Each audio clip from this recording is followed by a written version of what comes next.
President Obama urges seizing this moment to overhaul our nation's immigration laws. Now is the time to find a better way to welcome the striving, hopeful immigrants who still see America as the land of opportunity.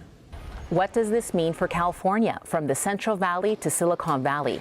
And San Francisco implements a controversial law. It enables court-ordered treatment for mentally ill patients at risk of becoming violent. These folks are a danger to themselves and to others. Plus, the 49ers gear up for the Super Bowl, a report from New Orleans. Coming up next.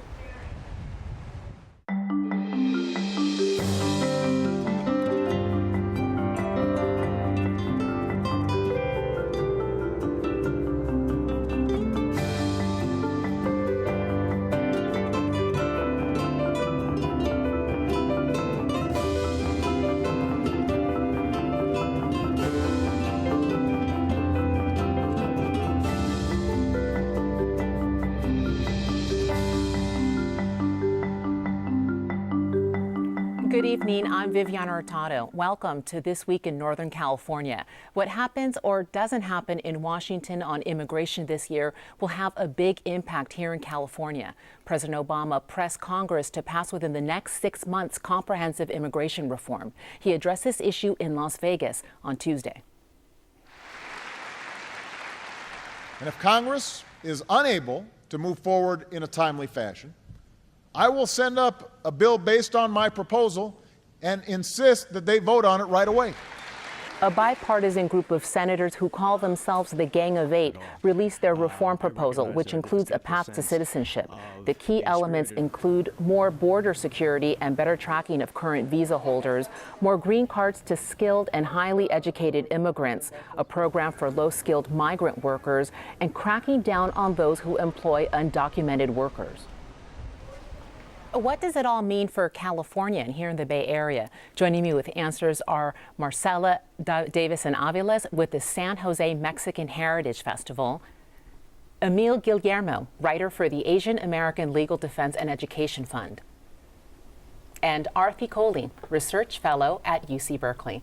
And Arthi, we're going to begin with you because these are all proposals right now, but really any overhaul to our immigration system is going to have a big repercussion here in California. Can you tell us what that would be? Of course. We're the state with the largest number of immigrants. We have 2.5 million undocumented immigrants, and we've got a third of our registered voters are lawful immigrants. So any way you cut it, it's going to have a huge impact. And there's a lot in here for everyone. Employers, students who came here at a young age, they're called dreamers, agricultural workers. Some of the things that people may not be aware of, in the president's proposal, LGBT families will be able to sponsor their family members. And that's in the president's proposal, but not in the so-called Gang of Eight It's proposal. not in the Gang of Eight proposal. But I think one of the other issues for Californians in terms of watching this debate and participating in it, is to understand what the roadblocks are. Because it's not just smooth sailing. There's a lot of concern about high fines for low-income immigrants, requirements such as civics and English, even before you can get a green card. Those are requirements we have for people who can become citizens, not for getting a green card. And the biggest thing is getting in the back of the line.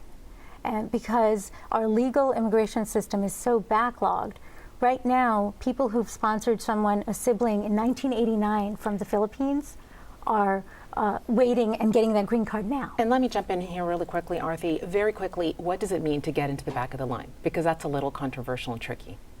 It means that we have a family legal immigration system which is backlogged. So if you're sponsoring a child, a spouse, a parent, you sometimes have to wait years. All right, and so if you're undocumented and you get this temporary legal status, this provisional legal status, you can't get your green card till everybody in the family system is processed. But it's important to note that there is no technically a back of the line. It's kind of a mythic thing. Right. It does mean it's a long process, and that's one of the things that Asian American communities are concerned with. What's going to determine, who gets, the the green card? What's a probationary status that they have to go through? Because a lot of what's been discussed tends to be kind of punitive. And that's one of the things I'm hearing from immigration groups, that the punitive nature of some of these guidelines scares a lot of folks about what we're going to ultimately come up with, because border enforcement is a key part of this. And, you know, for example, Asian Americans don't really care about border enforcement, but they do care about visa overstays. The Obama administration has deported about 1.4 million people or 1.5 million in their first term. The fear is that maybe they'll go after overstays next. And so, Marcella, we know that certainly there are a lot of communities, particularly here in California, that it's going to affect, but the Hispanic community is the largest of these communities. So what's the mood from what you're hearing?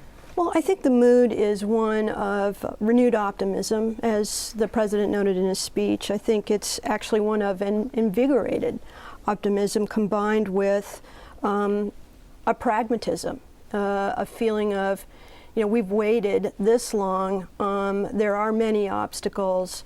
A pragmatic perseverance, I think, is in the heart of our community. But to be sure, a lot of optimism that we've not seen before, and it's really being expressed in new ways, especially in social media, where I think definitions of Latino identity, Latino clout, the ways that we tell our stories around immigration are now being seen for the first time. Emil, you're from the Central Valley, and that's certainly another big stakeholder in our state is the agricultural community. Oh. What are you hearing from them? I talked to some growers this week, and they're very concerned. Everyone wants this mythical pathway to citizenship, and they buy into that. But they say, we don't want a pathway that will lead our workers into better high-paying jobs in the city. They're concerned about keeping their workers picking their crops so that they can make a decent profit, what they think is a decent profit. If they don't, and if, say, there's legalization, they're going to have to pay higher wages, and then that's going to mean an impact on consumers at the grocery stores. So one thing that the growers wanted to hear, and they haven't heard it heretofore, and that's the idea of a bracero program or some kind of guest worker program, because many people on the conservative front are trying to push this, saying that this is going to stem illegal immigration in the future, because you'll have a way that people can come back and forth, and the growers can have people picking their crops, and everyone's going to be happy. Except Big Labor, AFL-CIO, and community groups are against a bracero program because they find it unseemly and less than humane, and not the idea, what if someone comes in and wants citizenship?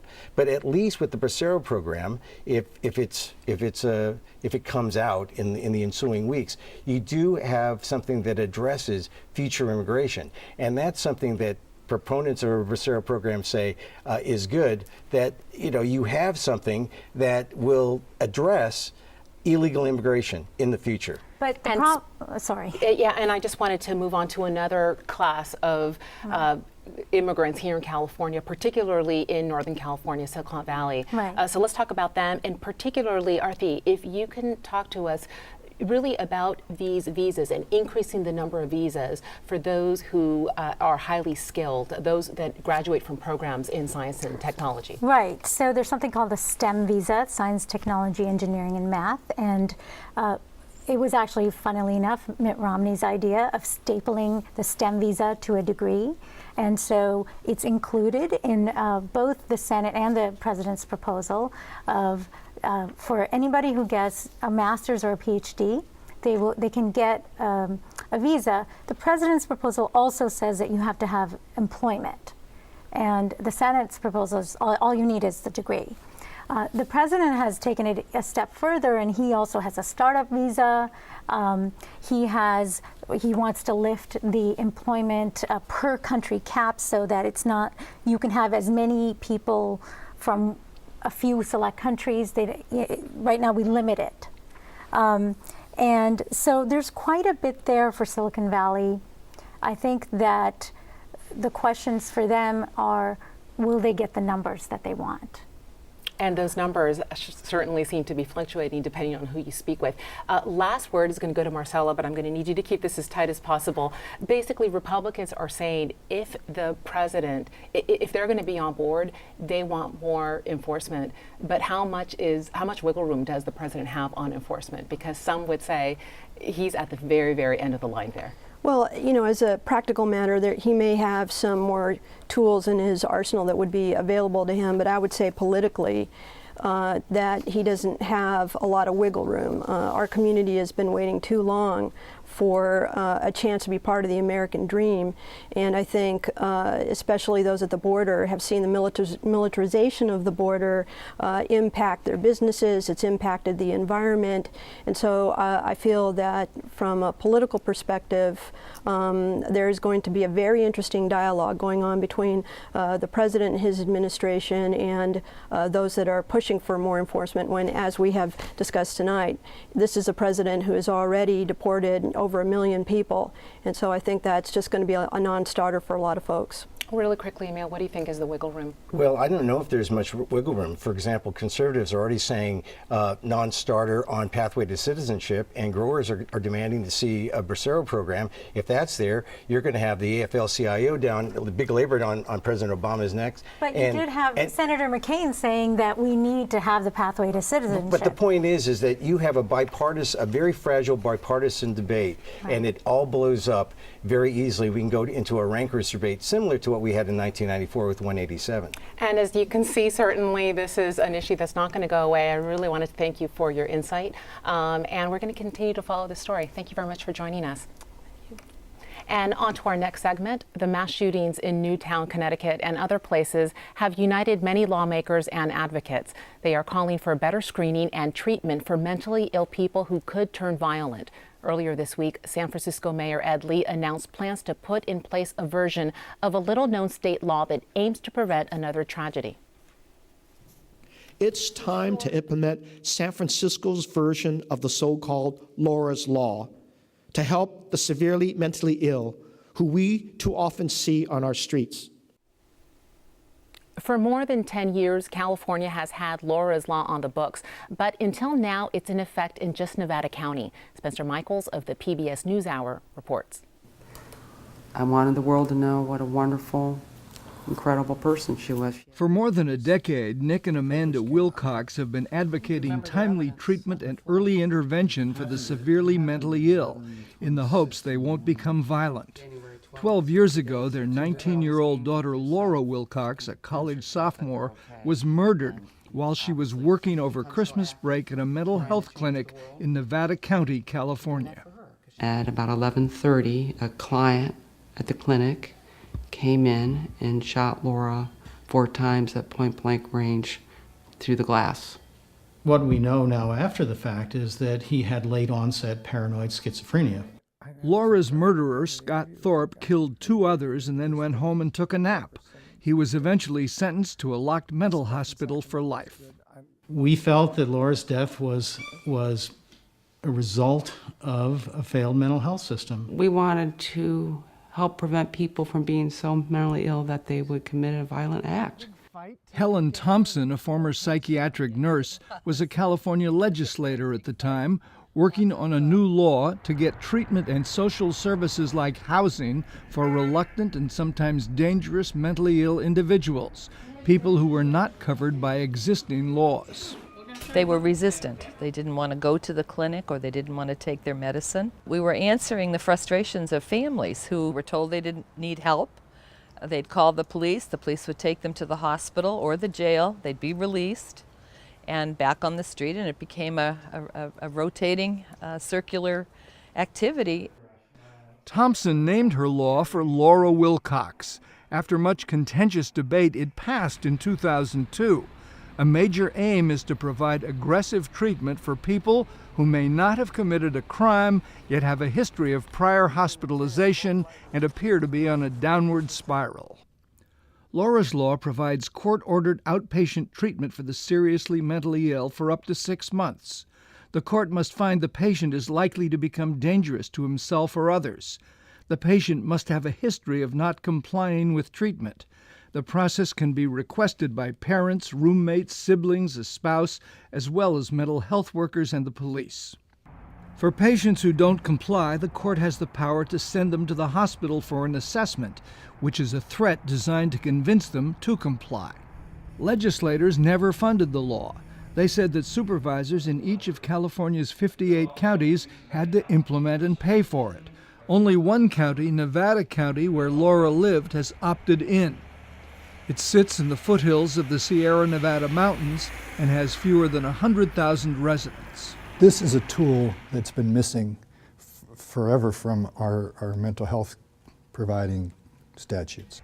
At the Nevada County Courthouse, presiding Judge Thomas Anderson says the law has been effective in getting people into treatment and in avoiding time-consuming court hearings. It's saving tons of time, getting people into treatment when they need it, and the results have been very, very good. In the first couple of years, we saved $500,000 in our small county, which is a huge factor. But forcing the mentally ill into treatment remains a point of contention. Many patients resent being ordered to receive treatment. 36-year-old Jonathan Maurer is here at Turning Point Community Programs in Nevada City for a long-acting injection for his paranoid schizophrenia and to meet with a psychiatrist. Today, Maurer accepts voluntary treatment for his paranoia, though he claims to have been mistreated previously. They gave me a catheter and strapped me down naked on the hospital bed and then sedated me. They strip you of all your rights. I just don't see how they expect to logically assume that treating people with violence is going to cure violence. But Deborah Simmons, mother of a very disturbed son who gets treatment here, praises Laura's law and involuntary treatment for essentially saving his life. She says her son struck her husband repeatedly and refused treatment until he was ordered under Laura's law. She didn't want his name used. He doesn't think he's ill. He doesn't recognize, even when he's at his worst, he doesn't recognize that he has an illness and that he thinks everyone else in the room or in the community has a problem, not him. For Simmons, Laura's law has been a game changer. Without that, I believe he would have either been have injured someone else or himself, and I don't believe we would have him today. Still, many in the mental health community, like Rusty Seelix, say the law builds up false expectations. Seelix, executive director of the Mental Health Association of California, says it applies to very few people. The belief that every single person out there who has a mental illness and doesn't, seek treatment for it is going to be helped by laws is just nonsense. Seelix says Nevada County, where the law is in effect but has been used in just 54 cases, is too small to be a model for big cities with vast mental health populations. Besides, he argues, much of what it does is covered by other laws. It's the funding that's missing.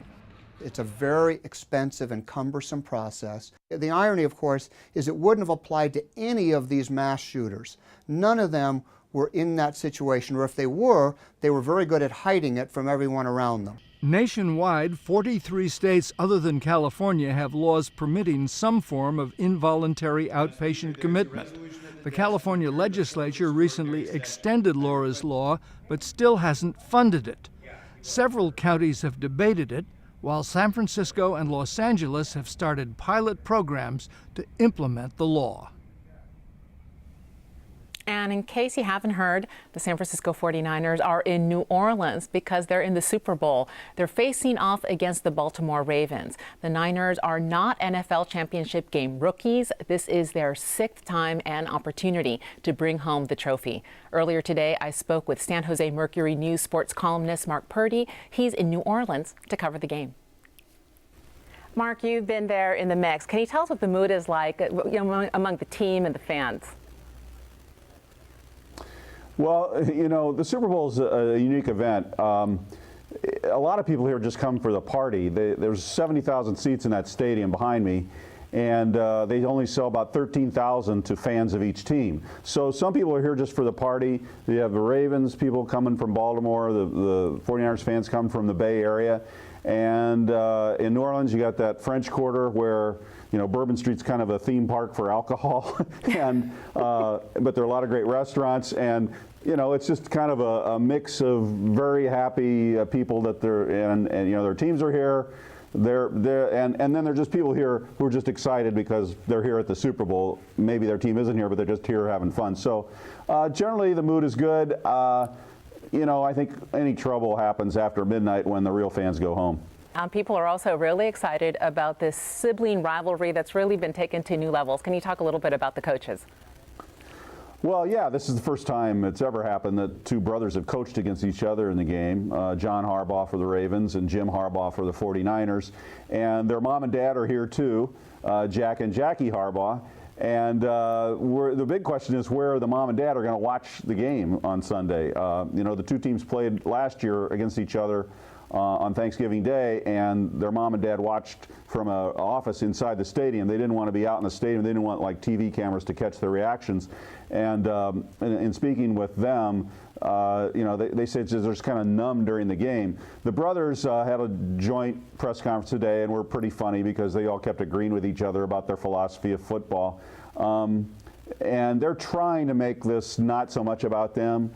But let's face it, this is a great story, you know, and it was really funny after that press conference. I saw Jack Harbaugh, their dad, walking down the street, and people didn't recognize him, but he'd see a 49er guy with a 49er shirt on, and he'd go 49ers, and then the next block he'd see somebody with the Baltimore shirt on, and he'd go Ravens. You know, he was trying to be enthusiastic about both teams, but really, let's face it, you know, if you were an American football family, that's the American football family you'd want to be this week. And because, any way you look at it, it's not going to happen again.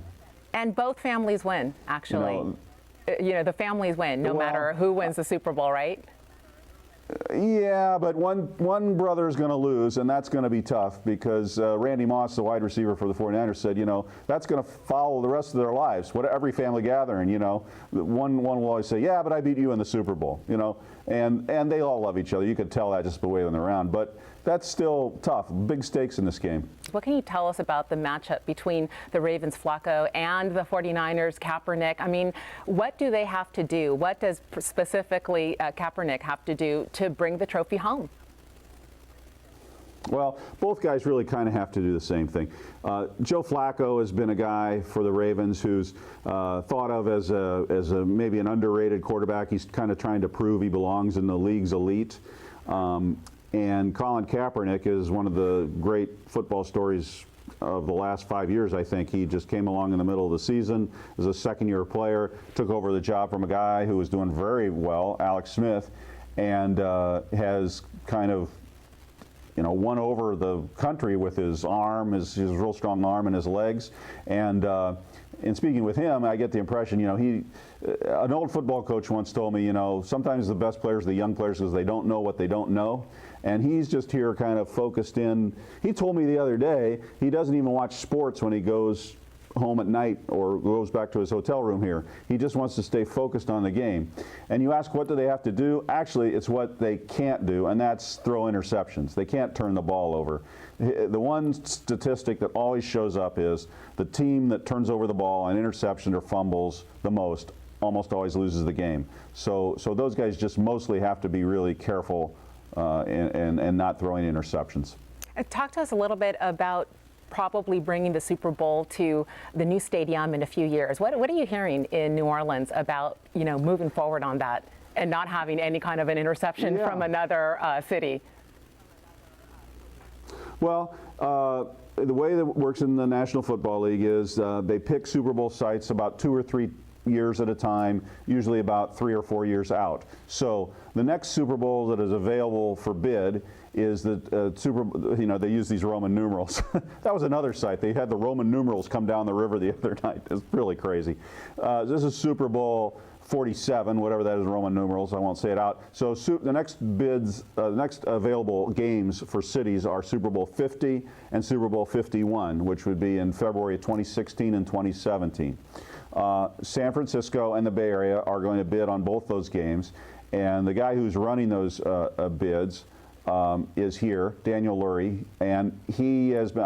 Spent maybe a couple hours yesterday walking around with him to look at all this stuff as he looked at it, and you know, he says Bay Area can definitely handle this.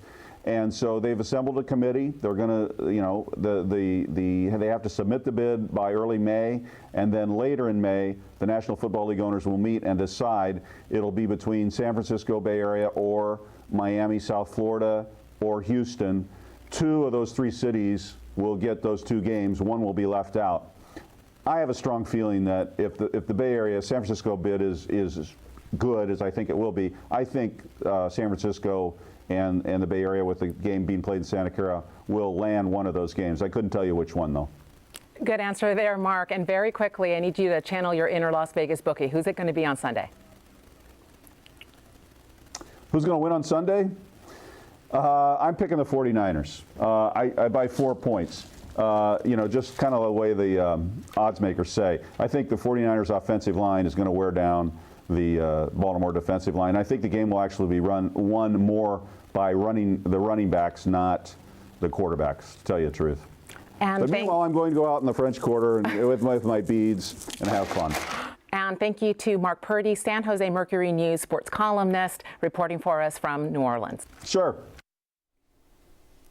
And we have much more coverage of the big game, including a Super Bowl party cheat sheet. Please visit kqed.org/thisweek. I'm Vivian Hurtado. Thank you for watching. Good night.